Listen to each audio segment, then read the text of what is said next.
इस पेयर का बच्चा 2.5 लाख रुपए का सेल हुआ है। वो बहुत ज़्यादा ओवर साइज़ हो जाते हैं। तो ये जर्मन्स पागल नहीं है जिन्होंने ऐसे स्टैंडर्ड सेट किए हैं। शेफर्ड को एक कुत्ते की नज़रिए से नहीं देखते हैं, वो उस नज़रिए से देखते हैं कि ये एक मेरा जो है परफॉर्म करने वाला खिलाड़ी है रिंग के अंदर। और मैंने अगला बंदा कमेंट्स में मजाक उड़ा देता है या हम अपने से मारते हैं। अस्सलाम वालेकुम, एनिमल हब के प्लेटफॉर्म से मैं आप सबको खुशामदीद करता हूं। तो एक बार फिर आप लोगों के लिए कुछ डिफरेंट चीज़ लेके आए हैं। आज की वीडियो में हम लोग, बोलना नहीं है आपने, तो आज की वीडियो में हम लोग आपके लिए स्टॉक कोड जर्मन शेफर्ड्स लेके आए हैं, ठीक है। और ये कोई आम किस्म के स्टॉक कोड जर्मन शेफर्ड्स नहीं है, बल्कि ये जर्मन इंपोर्ट्स हैं। तो ख़ुद ये जो इनके ऑनर हैं उनका नाम है अली जैदी। वो ख़ुद होते हैं, ठीक है, सऊदी अरेबिया में होते हैं, ठीक है। तो वो ख़ुद इधर नहीं है, तो उनकी जगह हम लोग शहबाज भाई से सारे सवाल जवाबात करेंगे। तो अस्सलाम वालेकुम शहबाज भाई, कैसे हैं? अल्लाह का शुक्र है। हमजा, आप कैसे हैं? ठीक हैं? मैं भी ठीक। अच्छा, मुझे शहबाज भाई सबसे पहले बताएं कि पिछले कुछ सालों से हम लोग एक ये बात सुन रहे हैं कि स्टॉक कोड जो है ख़त्म हो गया पाकिस्तानी मार्केट से। स्टॉक कोड मतलब सिंगल कोड होता है, 2 कोड होते हैं, एक बड़े बालों वाले, एक छोटे बालों वाले, छोटे बालों वाले। तो आपका जो है इस नज़रिए से आप क्या कहना चाहते हैं? किसी हद तक आपके बात से मैं मुतफिक हूँ कि लोगों के माइंड में ऐसी बात आ गई कि यार स्टॉक कोट नहीं, और जो ट्रेंड में है तो लॉन्ग कोट ट्रेंड कर रहा है। उसमें 2-3 बातें आ जाती हैं। एक, लॉन्ग कोट देखने में बहुत प्यारा लगता है, हाँ। और आम इंसान को स्टॉक कोट के मुताबिक लॉन्ग कोट बेहतर, ज़्यादा अच्छा लगता है। एक ये बात हो गई है। दूसरी बात, बट अगर हम रखने के लिहाज से कहें या पाकिस्तान के मौसम के लिहाज से कहें तो स्टॉक कोट बेहतरीन रहेगा।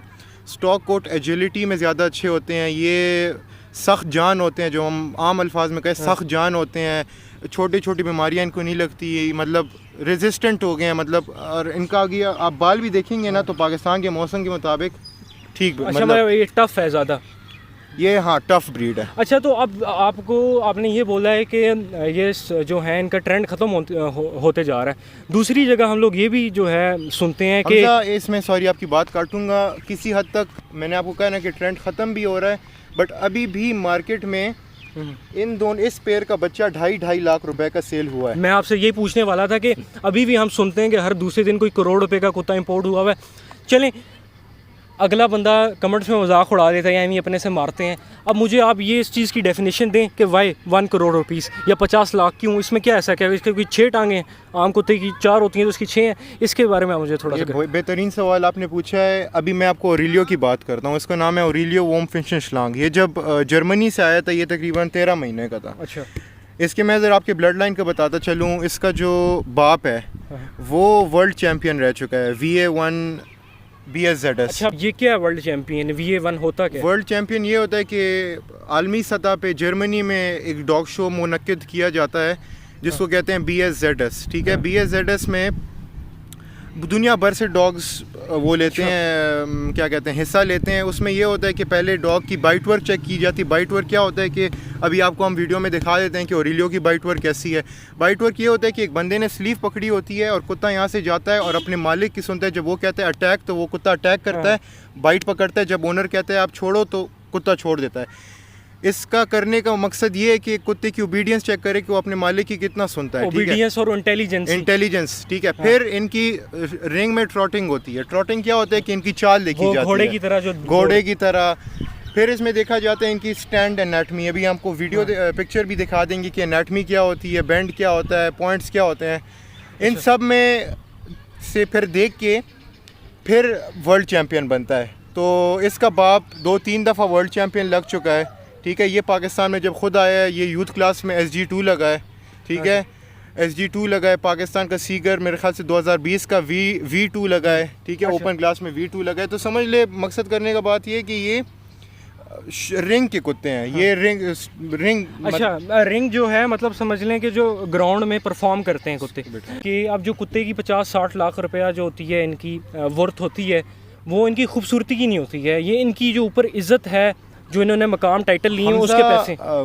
कुत्ते की बेसिकली इतनी ज़्यादा प्राइस क्यों हो जाती है? एक तो मैं आपको इन शॉर्ट बता देता हूँ। आज कोई फ़ैसला करे कि मैंने जर्मनी से कुत्ता मंगवाना है तो सिर्फ ट्रांसपोर्टेशन पे 5 से 6 लाख रुपए जर्मनी से आराम से लग सकते हैं। पोलैंड वगैरह से कम लगते हैं, बट जर्मनी से स्पेसिफिकली 5 से 6 लाख लगते हैं। और ये ब्रीड भी जर्मन ओरिजिनेटेड है? जर्मन ओरिजिनेटेड है। फिर जर्मन्स सियाने लोग हैं, वो ऐसे नहीं है, वो कभी भी आपको अच्छी चीज़ कम प्राइस में नहीं देंगे, क्योंकि उनको पता है कि यार मैं इनको खुद खिलाऊंगा, मैं इनको खुद ब्रीड करूंगा तो इनका बच्चा मैं उतने का सेल कर सकता हूँ। तो जो अच्छी चीज़ होती है फिर इनके आगे टाइटल्स होते हैं। वो भी ये 13-14 माह का कुत्ता 20 लाख रुपए का आया था। 20 लाख का नाजरीन कुत्ता आया था। एक आम आदमी के लिए जो होता है बिलीव करना बहुत ही मुश्किल है, मगर जो बंदा ये चीज़ समझता है, और स्टॉक कोड के शौकीन ज़्यादा वही हैं जो पुराने हैं इस फील्ड में, ठीक है, जो चीज़ को समझे, वो जर्मन शेफर्ड को एक कुत्ते की नज़रिए से नहीं देखते हैं, वो उस नज़रिए से देखते हैं कि ये एक मेरा जो है परफॉर्म करने वाला खिलाड़ी है रिंग के अंदर और मैंने जीतना है। और इसमें जो ये 20 लाख का आया है, इसका मतलब ये नहीं है 20 लाख का आके इन्होंने रोटियां खिला रहे हैं। इनकी फीड में मेरे ख्याल से 25-30 हज़ार महीने का खर्चा है, ऊपर से ट्रेनर है इनका। अली भाई जो है ना, अली भाई इनके लिए ज़बरदस्त इंतज़ाम किया हुआ है खाने का। हाँ।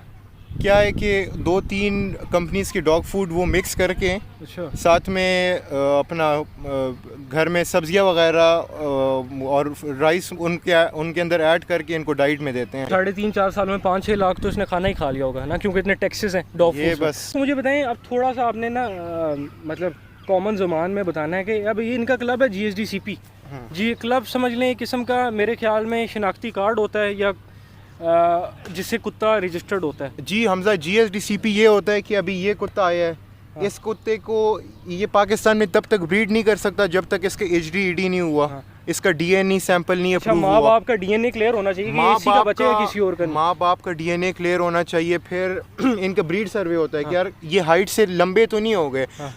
ब्रीड करने का फायदा ही नहीं है जब आपके स्टैंडर्ड्स पे नहीं उतरते। अच्छा, तो इधर हम वर्ल्ड बिगेस्ट देखते हैं, तो मतलब आप कहना ये चाह रहे हैं जर्मन शेफर्ड वो की बड़ी जर्मन साइज। शेफर्ड होता तो सही है जर्मन शेफर्ड पे नाम पे, बट आप समझ ले कि वो ऑथेंटिक नहीं है। अच्छा, और मैं आपको थोड़ा सा बड़े साइज़ के कुत्तों के बारे में बताता चलूँ, हमारा फ़र्ज़ बनता है, हमारे करोड़ों लोग देखते हैं। देखिए, जर्मन शेफर्ड की जिस तरह के इंसान की है ना, 6.5 फुट जो है उसकी मैक्सिमम ऑप्टिमम हाइट है।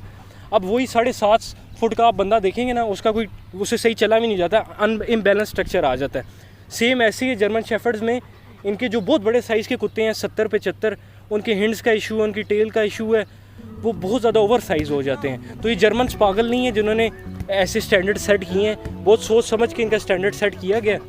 तो अभी ये जो है आपको इसका दिखाते हैं, इसकी वॉक भी दिखाते हैं। ये घोड़े की तरह दौड़ते हैं, ठीक है।